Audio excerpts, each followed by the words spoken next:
जय श्री कृष्ण। धनु राशि और धनु लग्न के लिए बड़ा महत्वपूर्ण समय चल रहा है भाई। गुरु देख रहे हैं, आपका मान सम्मान बढ़ा रहे हैं, प्रतिष्ठा दे रहे हैं, रिकॉग्निशन दे रहे हैं। बहुत बढ़िया वक्त है। दूसरी बात, शनि दृष्ट है, चौथे स्थान में बैठे हुए शनि गुरु के साथ दृष्ट है। बहुत एक्सलेंट पोजीशन है। आपको आप इसका फायदा नहीं उठाएंगे तो फिर कैसे काम चलेगा। आपको सब कुछ तो मदद मिल रही है। बहुत ही अच्छा वक्त चल रहा है। दशम भाव के ऊपर इस बार बुध भी दृष्ट है। बहुत अच्छा साइन है। बुध स्ट्रांग है। देखिए, सबसे बड़ी चीज पहले शुरुआत करें तो सेकंड हाउस का लॉर्ड मंगल हो गया। मंगल जो है शनि के साथ चतुर्थ में आ गए। ट्रेवल शनि के साथ आने के साथ में अब देखिए कि शनि बुध मंगल सूर्य 4 ग्रह आपके चतुर्थ भाव में चल रहे हैं। ट्रेवल करा सकते हैं, विदेश यात्रा करा सकते हैं, एसेट का लिक्विडेशन हो सकता है। इन चीजों का थोड़ा ध्यान रखने की जरूरत है।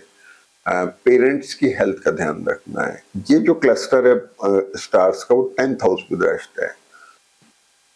10th हाउस के ऊपर बुध भी दृष्ट है, शनि भी दृष्ट है, मंगल भी दृष्ट है। कंजंक्शन आ रहा है, स्ट्रेस आ रहा है।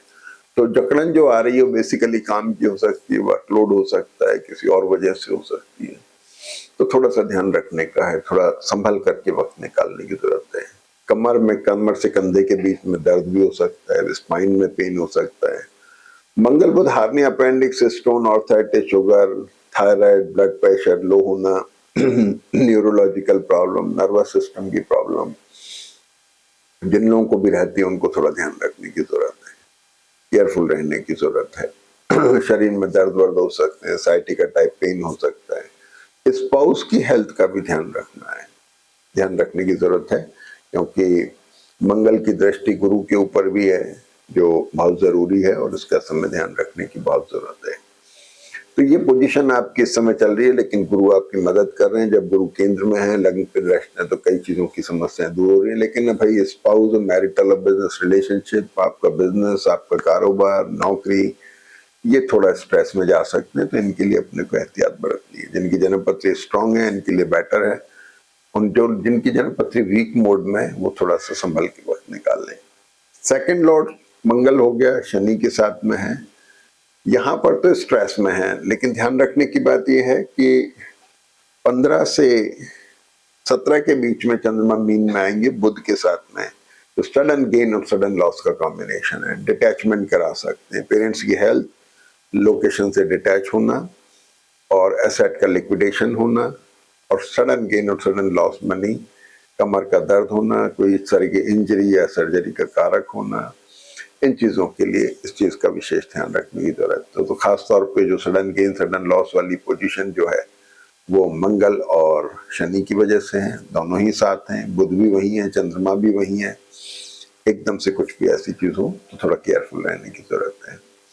9, 10 और 11 तीसरे स्थान का लॉर्ड जो है शनि, वो भी स्ट्रेसफुल है। मैरिट, अपने रिलेशनशिप, सिबलिंग्स के साथ अपने एफर्ट्स, इनमें थोड़ा एहतियात बरतें। चतुर्थ भाव एसेट का हो गया, जहाँ पर मीन राशि है, उसके लॉर्ड गुरु सप्तम में चले गए। स्ट्रेंथ है, मजबूती दे रहे हैं, अच्छे हैं। देखिए, दशम में, चतुर्थ में, केंद्र में, सप्तम में मंगल शनि और ये कॉम्बिनेशन जब आता है तो बड़ा स्ट्रॉन्ग कॉम्बिनेशन होता है।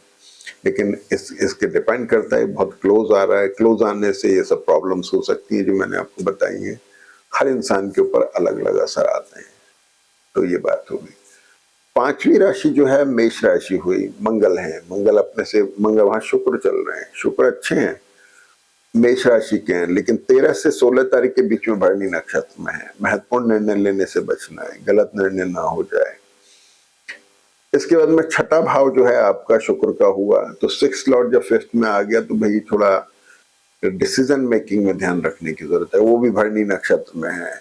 लाइबिलिटीज कोई हो, उसकी वजह से थोड़ी परेशानी हो सकती है। ऐसे करके बहुत सारी चीजें। संतान पक्ष को लेकर के थोड़ा एहतियात बरतें हैं। विदेश में जाने वाले बच्चे, विदेश में पढ़ने वाले, उनके लिए बेटर टाइम है। ये चीजें हो गई। अब आ जाइए सप्तम भाव की राशि जो है बुध हो गई, जो मंगल शनि के साथ में। बार बार कह रहा हूँ, स्पाउस का और मैरिटल और बिजनेस रिलेशनशिप का थोड़ा ध्यान रखना है, प्रोफेशन का, पेरेंट्स की हेल्थ का। अष्टम भाव के अंदर जो है वो आपका यात्रा का कारक हो गया। यात्रा के कारक होने की वजह से चंद्रमा वहां बैठे हुए हैं, और चंद्रमा इस बार, चंद्रमा की हम चर्चा करते हैं, चंद्रमा आपके अष्टम के लॉर्ड हैं, ट्रैवल करा रहे हैं राहु के साथ में। फिर मीन में आएंगे, मेष में आएंगे, वृषभ में आएंगे। भाग्य के कारक सूर्य जो है उच्च नमांश में आ रहे हैं, उच्च राशि में आ रहे हैं, वही बहुत अच्छा साइन है आपके लिए। नवम भाव का लॉर्ड पंचम में, बहुत अच्छा साइन है, रिकॉग्निशन दे रहा है, स्ट्रेंथ बना रहा है, धार्मिक प्रवृत्ति बना रहा है। दशम भाव को मैंने आपको बताया, बुध की अपनी दृष्टि है, शनि मंगल के साथ में थोड़ा वर्किंग थोड़ी स्ट्रेसफुल हो सकती है, किसी भी वजह से हो। और एकादश भाव में शुक्र है और द्वादश के लॉर्ड शनि मंगल हैं, जो शनि के साथ विदेश यात्रा करा सकते हैं, इन्वेस्टमेंट्स करा सकते हैं, इनका ध्यान रखें। चंद्रमा इस वीक के अंदर कुंभ राशि के अंदर है, तो 9, 10, 11 तीसरे स्थान पे चंद्रमा चलेंगे, राहु के साथ हैं, एक्टिव बना रहे हैं, अष्टम के लॉर्ड होके ट्रेवल प्रोन हो गए। और ये चंद्रमा 14 तारीख को वर्गोत्तम में भी है, सुबह 10:10 तक। 13 तारीख के बाद चंद्रमा 14 को वर्गोत्तम में है, और उसी दिन सुबह 9:30 बजे सूर्य भी, जो 11 तारीख से मीन राशि में वर्गोत्तम में थे, आपकी चौथी राशि में वर्गोत्तम में थे सूर्य, जो भाग्य के कारक हैं, अब वो मेष में आ रहे हैं। मेष में आके फिर वहां भी वर्गोत्तम में, और एक अब 17 तारीख तक वर्गोत्तम में रहेंगे, तो बहुत अच्छा साइन है, भाग्य में वृद्धि कर रहे हैं, उन्नति कर रहे हैं। सूर्य 14 तारीख तक थोड़े स्ट्रेसफुल जरूर थे, लेकिन अब नहीं है, अब थोड़े अच्छे हैं, बेटर हैं। मेष राशि में आके सूर्य अपने अच्छे प्रभाव दे रहे हैं, शुक्र भी वहां पर है, बहुत अच्छा साइन है। अब सबसे बड़ी चीज ये हो गई कि फिर इसके बाद में 15 तारीख को चंद्रमा मीन राशि में आ गए, जिसकी मैंने बात की, सडन गेन सडन लॉस में, इंजरी, डिटैचमेंट, लोकेशन छोड़ना, ट्रैवल होना, पेरेंट्स की हेल्थ का ध्यान रखना, मैरिटल और बिजनेस रिलेशनशिप में स्पाउस की हेल्थ का ध्यान रखना, एसेट का लिक्विडेशन होना, इनका ध्यान रखना है। गोल्ड सिल्वर का काम, शेयर्स का काम करने वाले बहुत एहतियात बरतें हैं, सडन गेन सडन लॉस का कॉम्बिनेशन है, केयरफुल रहें। और इसके बाद में फिर चंद्रमा देखेंगे तो 17 तारीख को शुक्र भी बदल रहे हैं, नक्षत्र बदलेगा, तो थोड़ा डायबिटिक के पेशेंट भी थोड़ा सा ध्यान रखें। अब आ जाते हैं 17 तारीख को मीन राशि में चंद्रमा वर्गोत्तम में, सुबह 6-6:30 बजे से लेकर के दिन में 12 बजे तक। और 17 तारीख को ही चंद्रमा मेष में आ जाते हैं, 12 से लेकर शाम को 5:30 बजे तक वर्गोत्तम में। फिर चंद्रमा 2.5 दिन मेष राशि में ही चलेंगे, तो मीन राशि आपकी चतुर्थ की हो गई, मेष राशि आपकी पंचम भाव की हो गई, जहां पर शुक्र, सूर्य और चंद्रमा चलेंगे। शुक्र चंद्रमा का बहुत अच्छा कॉम्बिनेशन है, ट्रैवल का कारक है, एसेट बनाने की पोजीशन है, कुछ खरीदने की टेंडेंसी बनेगी, माइंड प्लीजेंट होगा, स्ट्रेसेस के बावजूद भी बेटर माइंड सेट रहेगा मेष की चंद्रमा में, यानी 17 तारीख के बाद से। तो ये जो टाइम है आपका 17 तारीख का, जब चंद्रमा मीन में और मेष में वर्गोत्तम के सुबह 6 से 5:30 तक, इस समय को, और 14 तारीख का चंद्रमा जो 10:10 तक वर्गोत्तम में कुंभ में, ये आप काम में ले सकते हैं, किसी नई शुरुआत में, बिजनेस मीटिंग्स में, कुछ नए इंपॉर्टेंट काम करने हो उसके लिए।